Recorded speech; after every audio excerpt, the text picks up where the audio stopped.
Baik, untuk materi bahasa Indonesia kelas 7 nanti akan kita pelajari ada 4 bab.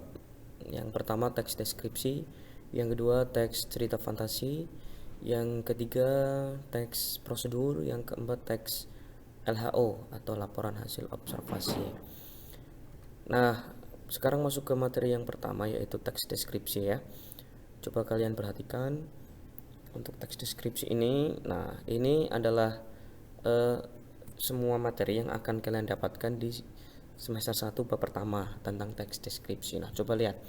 Kompetensi dasar itu ada 4, 3.1, 3.2, 4.1, 4.2. 3.1 KD-nya berbunyi mengidentifikasi informasi dalam teks deskripsi tentang objek, bisa sekolah, bisa tempat wisata, bisa tempat bersejarah, dan atau suasana pentas seni daerah yang didengar dan dibaca.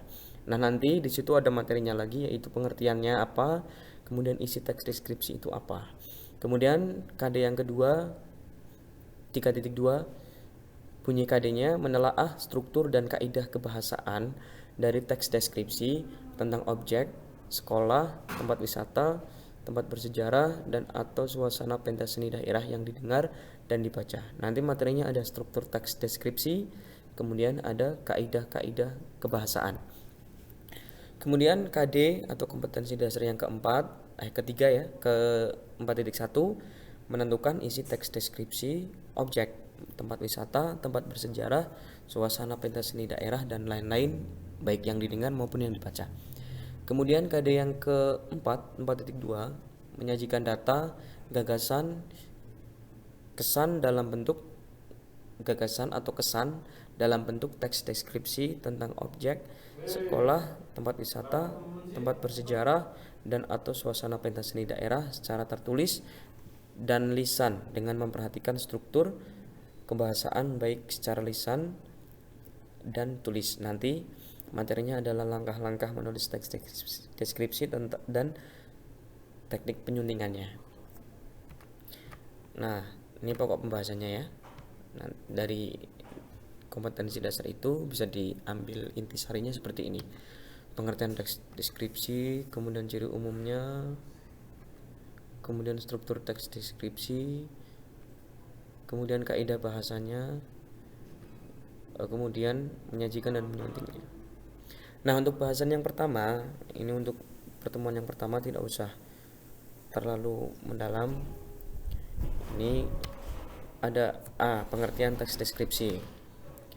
Nah, definisinya itu ada beberapa definisi. Nah, yang pertama, teks deskripsi itu kata deskripsi ya berasal dari bahasa Latin describere yang berarti menggambarkan atau memberikan sesuatu. Memberikan itu samalah melukiskan, itu sama artinya. Kemudian pengertian yang kedua, nah ini secara istilah. Kalau tadi dari asal katanya, kalau ini dari segi istilahnya. Teks deskripsi merupakan suatu bentuk karangan yang melukiskan sesuatu sesuai dengan keadaan sebenarnya. Jadi nggak dibuat-buat ya. Sehingga pembaca dapat mencitrai panca indera nih, melihat, mendengar, mencium dan merasakan. Apa yang dirasakan sesuai dengan citra penulisnya. Nah, penulis melihat ombak, ya nanti pembaca melihat ombak dari tulisan yang dibuat oleh penulis itu. Kemudian yang ketiga, kesimpulannya nih, secara ringkasnya begini. Teks deskripsi itu teks yang melukiskan sesuatu, menyatakan apa yang diindra, melukiskan perasaan dan perilaku jiwa dalam wujud kalimat. Jadi kamu melihat, misal nih, kamu sedang pergi ke PAI atau Pulau Kodok lah, atau Batam Sari, terserah lah. Intinya melihat pemandangan laut. Di PAI misalnya satu aja, contohnya di PAI kamu melihat ya otomatis laut ya. Kemudian di sana ada apa lagi tuh? Ada misal ada perahu, ada kapal, ada pasir, ada tempat duduk di situ ya panjang, ada parkiran sepeda motor itu. Kemudian ada sebelum masuk ada pintu gerbang, ada penjaganya di situ. Kemudian ada warung-warung banyak, tempat duduk banyak. Nah itu kamu ceritakan, kamu lihat kan. Kemudian kamu dengar suara angin, suara ombak. itu kamu dengar. Kalau tadi ombak kamu lihat. Nah, itu namanya teks deskripsi. Nah, kamu setelah melihat pemandangan itu kamu catat dalam bentuk tulisan. Nah, itu namanya teks deskripsi.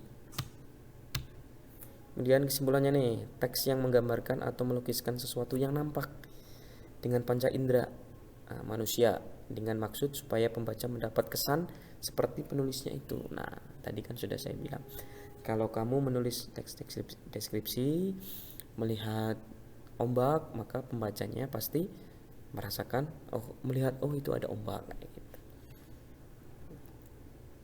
Nah, ini nih sebagai latihan nih, coba nanti untuk pertemuan pertama ini kalian belajar dulu nih, mencoba dulu. Nah, ini nih gambar pertama kucing, gambar kedua pemandangan, nah, gambar ketiga artis, nah, gambar keempat benda. Nah, ini ruang kelas itu benda. Nah, coba kamu tulis di buku tugas kalian ya, di buku tugas kalian milih salah satu nih, salah satu dari 4. Nah, silahkan pilih, boleh kucing, boleh pemandangan, boleh Lee Min Ho, kemudian boleh ruang kelas belajar ya. Silahkan untuk pertemuan pertama ini kalian manfaatkan. Nanti pembahasan yang kedua ya akan saya buatkan video lagi ya untuk pertemuan selanjutnya. Terima kasih. Jangan lupa tugasnya dikerjakan. Assalamualaikum warahmatullahi wabarakatuh.